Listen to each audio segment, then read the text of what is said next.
ಈಗ ಇಲ್ಲಿ ನೋಡ್ತಾ ಇರೋದು ಮಾಂಸದ ಮಾರುಕಟ್ಟೆ ಎದುರಿನ ಚರಂಡಿಯ ವ್ಯವಸ್ಥೆ ನೋಡಿ. ಇಲ್ಲೆಲ್ಲ ಜನ ಇಲ್ಲೆಲ್ಲ ಬಂದು ತಮಗೆ ಬೇಕಾದಂತ ನಿಂಬೆ ಹಣ್ಣು ಸೊಪ್ಪು ಇವನ್ನೆಲ್ಲ ತಗೋತಾರೆ.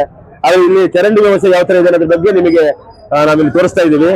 ಈಗ ನಾವೀಗ ಮೀನು ಮಾರುಕಟ್ಟೆ ಕಡೆ ಹೋಗೋಣ. ಅಣ್ಣಪ್ಪ ಅವರೇ ಬನ್ನಿ, ಈಗ ಮೀನು ಮಾರುಕಟ್ಟೆ ಕಡೆ ಹೋಗೋಣ. ಇದು ಈಗ ನಮ್ಮ ಮೀನು ಮಾರುಕಟ್ಟೆ ಇದು.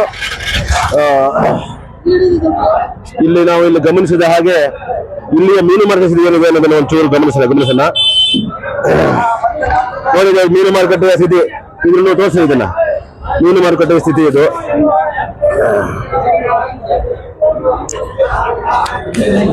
ಇಲ್ಲಿ ನೋಡಿ, ಸಾಮಾನ್ಯವಾಗಿ ಮೀನು ಮಾರುಕಟ್ಟೆಯಲ್ಲಿ ಸಿಕ್ಕಾಪಟ್ಟೆ ಜನ ಇರ್ತಾರೆ. ಆದ್ರೆ ಇಲ್ಲಿಯ ವ್ಯವಸ್ಥೆಗಳನ್ನ ಗಮನಿಸಿದ್ರೆ ಹಳೆ ಮೀನು ಗಿಳೆ ಮೀನು ಎಲ್ಲ ಖರೀದಿ ಮಾಡ್ತಾ ಇದ್ದಾರೆ ಜನ. ಇಲ್ಲಿನ ವ್ಯವಸ್ಥೆ ಎಲ್ಲ ಯಾವ ತರ ಇದೆ?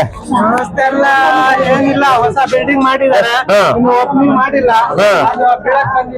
ಎಷ್ಟು ವರ್ಷ ಬಿಲ್ಡಿಂಗ್ ಮಾಡಿ? 4 ವರ್ಷ ಆಯ್ತು, ಇನ್ನೂ ಮಾಡಿಲ್ಲ.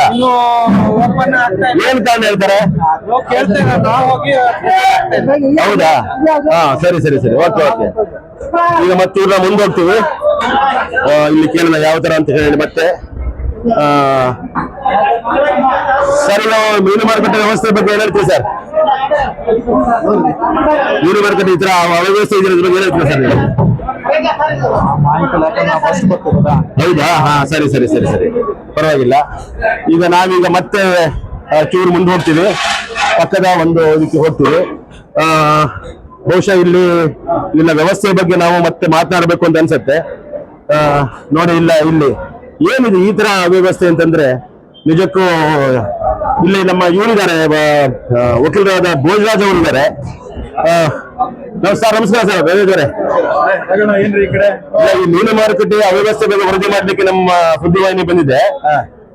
ನೋಡಿ ಭೋಜರಾಜ್ ಅವರೇ, ಕಳೆದ ಚುನಾವಣೆಯಲ್ಲಿ ನೀವು ಹಾಲಿ ಶಾಸಕ ಗೋಪಾಲಕೃಷ್ಣರ ಪರವಾಗಿ ಬಹಳ ಪ್ರಚಾರಕ್ಕೆಲ್ಲ ಹೋಗಿದ್ರಿ ನೀವು. ಹೋಗಿದ್ರಿ. ಈಗ ಆ ಬಿಲ್ಡಿಂಗ್ ಆಗಿ 4-5 ವರ್ಷ ಆಯ್ತು. ಹೊಸ ಬಿಲ್ಡಿಂಗ್ ಓಪನ್ ಮಾಡ್ಲಿಲ್ಲ. ಇಲ್ಲ ವ್ಯವಸ್ಥೆ ಇದೆ, ಅವ್ಯವಸ್ಥೆ ಇದೆ. ಇಲ್ಲಿ ಮೀನು ಖರೀದಿ ಮಾಡ್ಲಿಕ್ಕೆ ಬಂದ ಗ್ರಾಹಕರ ಪರಿಸ್ಥಿತಿ ಏನಾಗ್ಬೋದು? ಇಲ್ಲಿ ಅತ್ಯುತ್ತಮವಾದ ಗುಣಮಟ್ಟದ ಮೀನು ಅಥವಾ ಮಾಂಸ ಸಿಗದೇ ಇದ್ರೆ ಗ್ರಾಹಕರ ಆರೋಗ್ಯದಲ್ಲಿ ಏನು ಕೆಟ್ಟ ಪರಿಣಾಮ ಬೀರೋದಿಲ್ವೇ? ಇಲ್ಲ, ನೀವು ಹೇಳಿರ್ತಕ್ಕಂಥ ವಿಚಾರ ಸರಿಯಾಗಿದೆ. ನಾನು ಈ ಹಿಂದೆ ಕೂಡ ಇದನ್ನ ಶಾಸಕರ ಗಮನ ತಂದಿದ್ದೆ. ನಾನು ಅವರು ಯಾಕೆ ಅದನ್ನ ತಡ ಮಾಡ್ತಾ ಇದಾರೆ ಅಂತ ಹೇಳಿ ಗೊತ್ತಾಗ್ತಾ ಇಲ್ಲ. ಈಗ ಆದಷ್ಟು ಬೇಗ ಈ ಹೊಸ ಕಟ್ಟಡಕ್ಕೆ ಅದನ್ನ ಶಿಫ್ಟ್ ಮಾಡಿಲ್ಲ ಅಂದ್ರೆ ಇಲ್ಲಿನ ಗ್ರಾಹಕರಿಗೆ ಮಾತ್ರ ತೊಂದರೆ ಅಲ್ಲ, ಇಲ್ಲಿ ಸಾರ್ವಜನಿಕರು ತೊಂದರೆ ಆಗಿ ರೋಗ ರುಜಿನಗಳು ಜಾಸ್ತಿ ಆಗತ್ತೆ. ಯಾಕೆ ಈ ಮಾತನ್ನ ಹೇಳ್ತಾ ಇದ್ದೀನಿ ಅಂದ್ರೆ, ಈ ಏರಿಯಾದಾಗ ಇರ್ತಕ್ಕಂತ ಸುಮಾರು ಜನ, ನಂದು ಕೂಡ ಇಲ್ಲೊಂದು ಹತ್ರದಲ್ಲಿ ಒಂದು ಮನೆ ಇದೆ. ನನಗೆ ಅಕ್ಕಪಕ್ಕದವರೆಲ್ಲ ಹೇಳಿದ್ರು, ಸರ್ ನೀವು ಬಂದದ್ದು ಈ ಏರಿಯಾಕ್ ಬಂದದ್ದು ಬಹಳ ಒಳ್ಳೇದಾಗ್ತು ಅಂದ್ರು. ಎಂತಕ್ಕೆ ಕೇಳಿದೆ, ಸರ್ ಇಲ್ಲೊಂದು ಕೋಳಿ ಅಂಗಡಿ ಐತಿ, ಅವ್ರು ನಿಮ್ಗೂ ಬೇಕಾದರು, ಶಾಸಕರಿಗೂ ಬೇಕಾದರು. ಅದೊಂದೇ ಅಲ್ಲ, ಪಕ್ಕಕ್ಕೂ ಒಂದಿಷ್ಟು ಕೋಳಿ ಅಂಗಡಿ ಇದಾವು. ಮತ್ತೆ ಇಲ್ಲೇ ಮೀನ್ ಮಾರ್ಕೆಟ್ ಬಂತು.